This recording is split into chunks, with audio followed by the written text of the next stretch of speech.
Bismillahirrahmanirrahim. Assalamualaikum warahmatullahi wabarakatuh. Alhamdulillahirrabbilalamin. Wabihi nasta'inu ala umuri dunya waddin. Assalatu wassalamu ala asrafil anbiya wal mursalin Sayyidina Muhammadin wa ala alihi wa sahbihi ajma'in.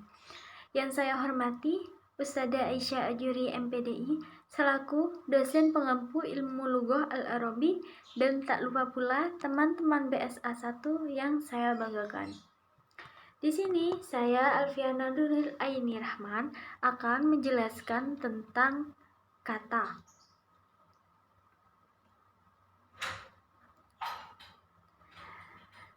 Dari kata atau al-kalimat ada 5 subtopik pembahasan.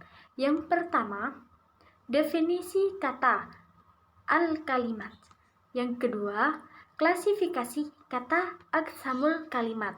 Yang ketiga, pembentukan kata tasbihul kalimat. Yang keempat, inflektif at-tasriful lughawi. Dan yang terakhir, derivatif atau bisa disebut dengan at-tasriful istilahi. Pembahasan yang pertama, definisi kata, ta'riful kalimat. Sebelumnya telah disebutkan bahwa satuan bahasa terkecil dalam kajian morfologi adalah morfem. Gabungan dari morfem-morfem akan membentuk sebuah kata. Berikut ini akan dijelaskan apa yang dimaksud dengan kata itu sendiri.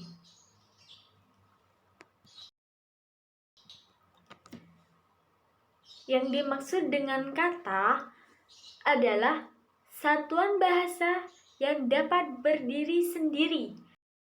Jadi dari morfem tunggal atau gabungan morfem.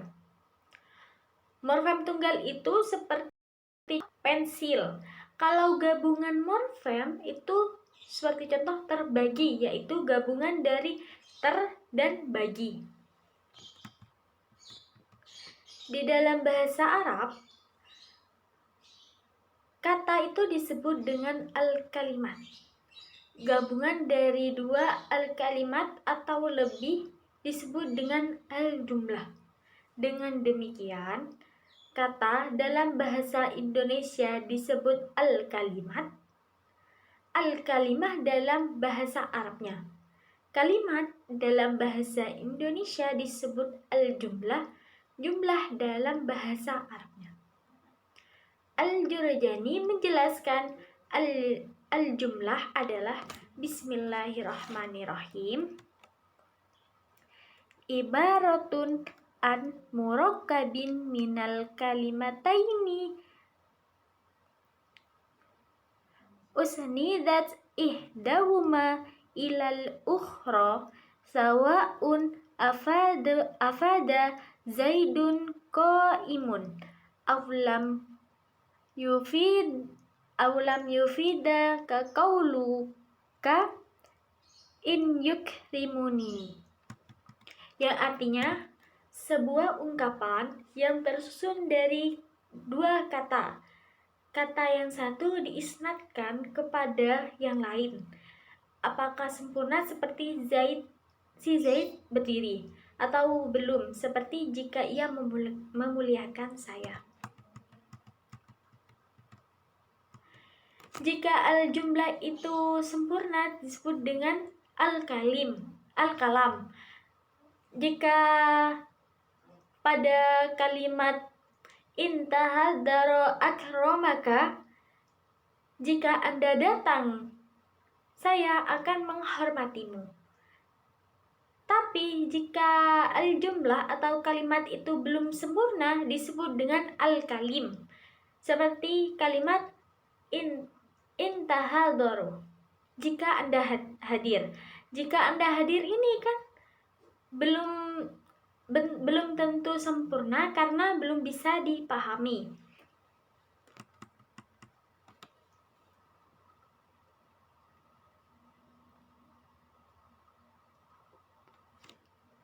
Kita beralih ke penjelasan selanjutnya, yakni aqsamul kalimat. Kalimat atau klasifikasi kata. Sampai saat ini menentukan klasifikasi kata menjadi perdebatan yang belum tertuntaskan oleh para linguis. Menurut Hoyer, paling tidak ada 2 faktor yang menyebabkan persoalan itu tidak tertuntaskan. Yang pertama, setiap bahasa mempunyai ciri-cirinya masing-masing. Yang kedua, karena kriteria yang digunakan juga bermacam-macam. Terlepas dari perbedaan pendapat tersebut, para linguis Arab sepakat membuat klasifikasi kata dalam bahasa Arab kepada 3. Yang pertama, isim. Yang kedua, fiil. Yang ketiga, huruf. Berdasarkan pengertian morfologi tersebut, bahwa yang menjadi objek pembahasan morfologi bahasa Arab adalah kata yang bisa dibentuk atau dirubah. Sementara itu, di antara macam-macam isim, ada yang berbentuk al-asma'ul mubaniyah. Isim-isim yang tidak bisa berubah. Demikian halnya pada fiil. Ada yang berkategori al-af'alul jamidah, fiil-fiil yang tidak dapat berubah. Bahkan, huruf tidak mengalami perubahan bentuk. Maka, yang menjadi ruang lingkup pembahasan morfologi bahasa Arab, yang pertama, isim-isim yang dapat di-i'rab. Yang kedua, fiil-fiil yang dapat ditasrif. Hal ini yang ditegaskan oleh Al-Ghulayain. Bismillahirrahmanirrahim. Wa ammal hurufu wa shibhu fala ta'allaqa li'ilmi tasrifi wal muradu bi shibhil hurufi al-asma'ul mubaniyatu wal af'alul al-jamidatu fa innaha tashabahul hurufi fil judi wa adamit tasrifi. Dengan arti, huruf yang serupa dengannya tidak termasuk pembahasan morfologi bahasa Arab. Yang dimaksud dengan yang menyerupai huruf itu, yang pertama isim mabni, yang kedua fiil jamid. Keduanya sama-sama dengan huruf tidak mempunyai tasrif. Pembahasan yang ketiga yakni pembentukan kata. Tasbihul kalimat. Tasbihul kalimat ini dalam bahasa Arab, dalam bahasa-bahasa di dunia memiliki 2 sifat. Yang pertama, membentuk kata-kata yang bersifat inflektif. Yang kedua, yang bersifat derivatif.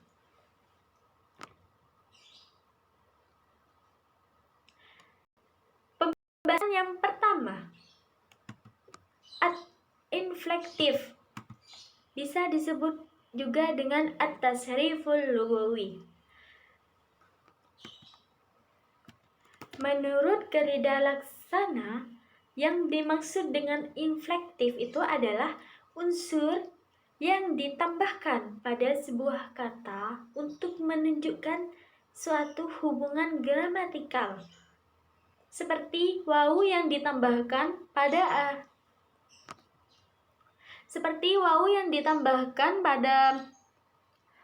kata akhir kata fiil menunjukkan makna jamak. Seperti kata khoroju, mereka telah keluar. Dahabu, mereka telah pergi. Ta'lamu, mereka telah belajar. Dan masih banyak contoh-contoh lainnya.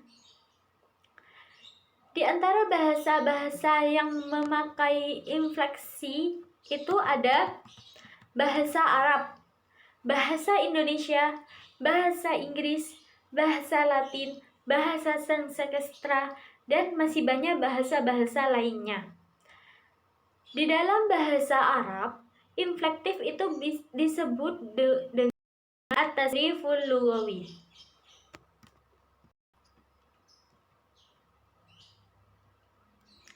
Unsur yang ditambahkan pada kata yang dimaksud dapat berupa afiks, prefiks, infiks, dan sufiks, atau juga berupa modifikasi internal. Penambahan yang sekaligus menimbulkan perubahan pada kata dasar yang berkategori verba disebut dengan konjugasi, dan perubahan yang terjadi pada nomina dan adjektif disebut dengan deklinasi. Konjugasi verba itu biasanya berkenan dengan kala, aspek, modus, diatesis, persona, jumlah, dan jenis. Sementara deklinasi biasanya itu berkenan dengan jumlah, jenis, dan kasus.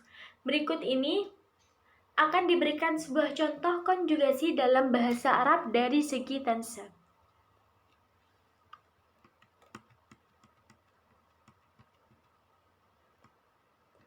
Seperti contoh hadoro yang artinya dia sedang datang. Itu hadoro disebut dengan fi'il madi. Fi'il madi itu adalah kata lampau.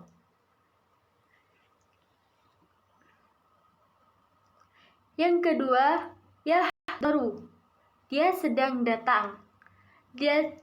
Yahdoru ini fi'il mudhari' yang memiliki kala sekarang. Dan seterusnya bisa dibaca sendiri penjelasan contoh-contoh yang sudah saya sediakan.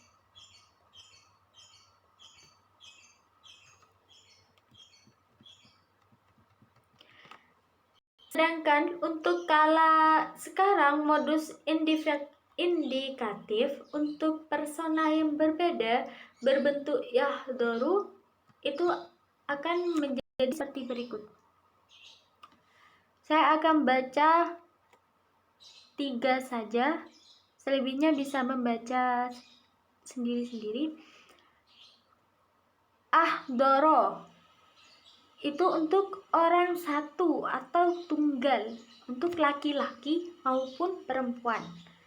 Nahdoro untuk orang 2 atau tiga atau jamak, untuk laki-laki atau perempuan. Tahdoro orang 2 tunggal itu khusus untuk laki-laki saja.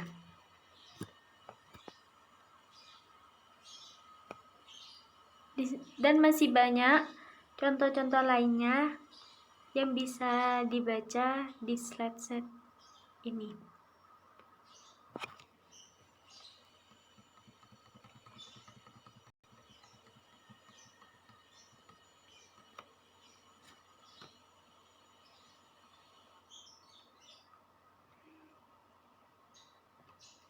Beralih ke penjelasan selanjutnya, at-tasriful istilahi atau derivatif. Derivatif adalah proses pengimbuhan afiks non-inflektif pada dasar untuk membentuk sebuah kata. Dengan demikian, dapat dikatakan bahwa pembentukan kata secara inflektif tidak berbentuk kata baru atau kata lain yang berbeda identitas leksikalanya dengan bentuk dasarnya. Sementara pembentukan kata secara derivatif adalah membentuk kata baru, kata yang identitas leksikalnya tidak sama dengan kata dasarnya. Di dalam bahasa Indonesia, misalnya Kata minum yang berkelas verba dibentuk menjadi minuman yang berkelas nomina. Dalam bahasa Arab ditemukan hal yang sama, seperti kata nasoro yang berkelas kata fiil menjadi nasyirun yang berkelas kata isim. Proses derivasi dia tersebut menimbulkan kelas kata yang berbeda, juga menimbulkan makna yang berbeda. Walaupun kelas kata sama. Dalam bahasa Arab misalnya, nasoro bisa juga dibentuk menjadi mansurun. Kelas katanya sama dengan nasyirun, yaitu sama-sama isim. Tetapi itu semua beda makna. Nasyirun itu bermakna penolong, sementara mansurun itu bermakna yang ditolong. Proses derivasi dalam bahasa Arab sering diistilahkan dengan at-tasriful istilahi. Sekian penjelasan dari saya. Kurang lebihnya mohon maaf. Assalamualaikum warahmatullahi wabarakatuh.